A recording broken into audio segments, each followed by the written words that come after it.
గౌరవనీయులైన ఆంధ్రప్రదేశ్ ప్రజలకు, మీడియా మిత్రులకు పీవీఆర్ ఆంధ్రప్రదేశ్ రాష్ట్ర కాపునాడు తరపున నమస్కారాలు.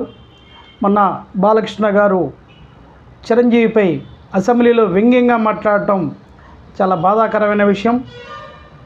బాలకృష్ణ గారు ఎమ్మెల్యేగా ఉండి జగన్ని అసెంబ్లీలో ఎదుర్కోలేక దాదాపుగా కొన్ని రోజులు అసెంబ్లీ గడపే తొక్కల.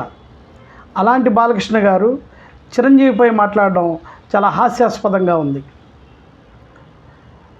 ఈ యొక్క విషయాన్ని ఎందుకు చెప్తున్నానంటే,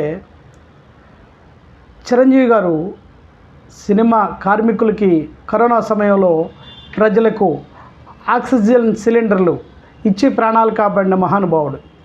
అలాంటి వ్యక్తిని అసెంబ్లీలో సాక్షిగా వ్యంగ్యంగా మాట్లాడడం అనేది చాలా చాలా బాధాకరమైన విషయం.